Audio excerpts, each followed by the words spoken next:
All right, let's review for our test that we have tomorrow. Let me take a look at question number 15. We're adding and subtracting polynomials.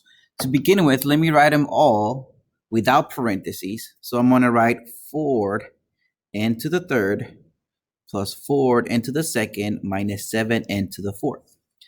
Now my second parentheses, because of the minus, when I distribute the minus, basically I switch the signs.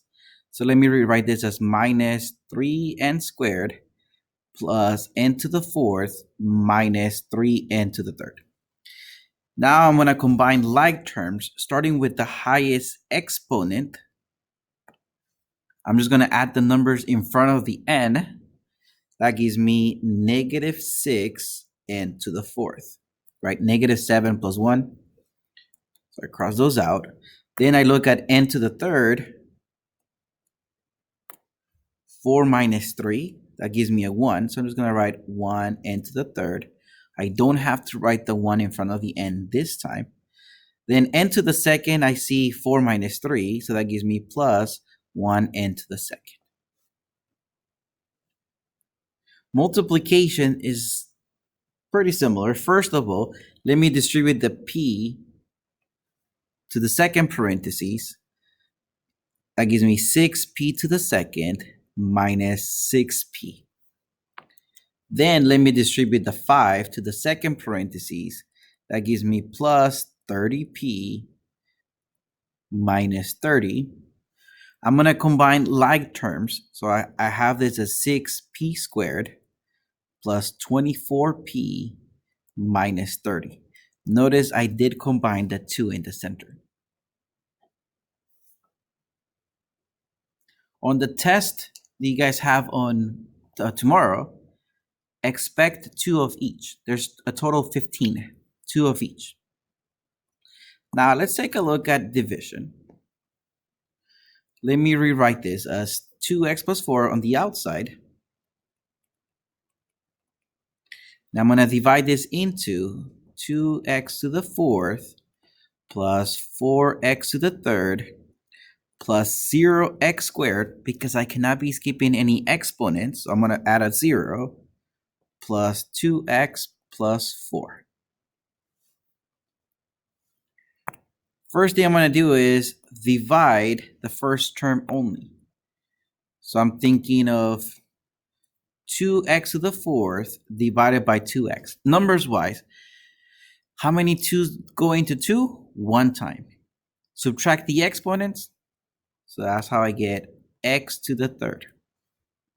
Now let's multiply x to the third to both of my terms on the outside.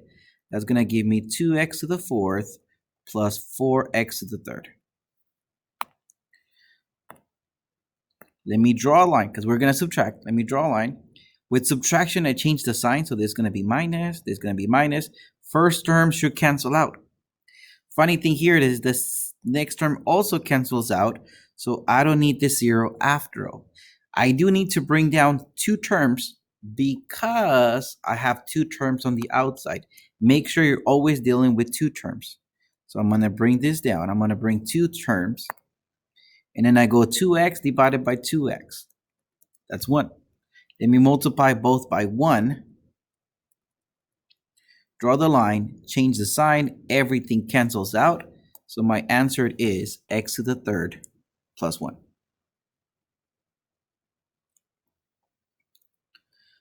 Let's take a look at 8n plus 6 divided into 8n to the fourth plus 30n to the third minus 46n to the second minus 104n minus 42. I start with the first one. 8 goes into 8 1 time.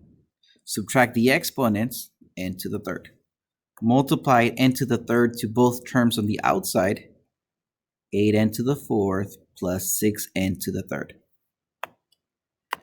I'm going to draw the line, change the signs. First term cancels out. So that gives me 24n to the third minus 46n to the second. I need to have 2 terms. Numbers wise, 8 goes into 24 3 times. letter-wise n to the second. Let me multiply 3n to the second to the terms on the outside.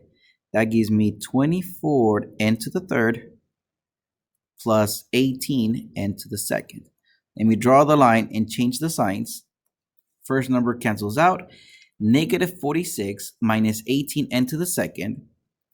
That is negative 64n squared minus 104n. 8 goes into negative 64, negative 8 times. Subtract the exponent, so negative 8n. Let me multiply negative 8n to the terms on the outside. That gives me negative 64n squared minus 48n. Draw the line, change the signs. First term cancels out. Negative 104, a positive 48.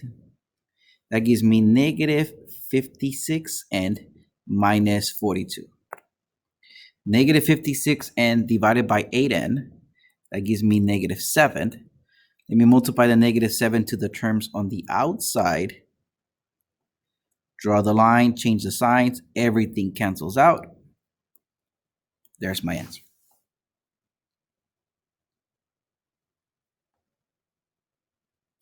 Expect one of these on the test tomorrow. Now factoring, make sure you know how to factor when the first number is a 1. I'm thinking two numbers that multiply equals negative 80. When I add them is equal to negative 2. So I'm thinking negative 10, positive 8. My factors are n minus 10 and plus 8. Make sure you also remember how to do when the first number is not a 1. So from factoring, I'm not going to go much on factoring because we covered this a lot. From these, expect 4 of them on the test.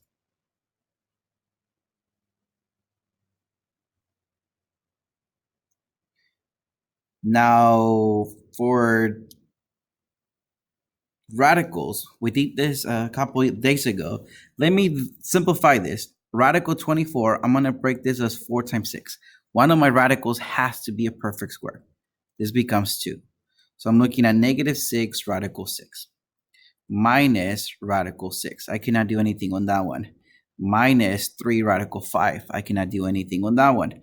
45, let me break that as 9 times 5 because 9 is a perfect squared. That gives me negative 6 radical 5. Combine your like terms. That gives me negative 7 radical 6 minus 9 radical 5. For addition, expect one of them. Multiplication, we worked this a lot of them. Multiplication of radicals, expect one of these.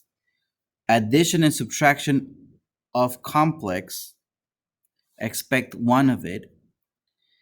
Now for rationalized denominator, expect one of these. We talked about this yesterday. You guys understood this pretty well. And that's going to be your 15 questions on the test. Now, this last part is just for us to remember how to do these. So you guys will have some of these on your homework. We covered these a few days ago. Just wanted to go over what we need more help with. Any questions, feel free to email me. You guys know my email address.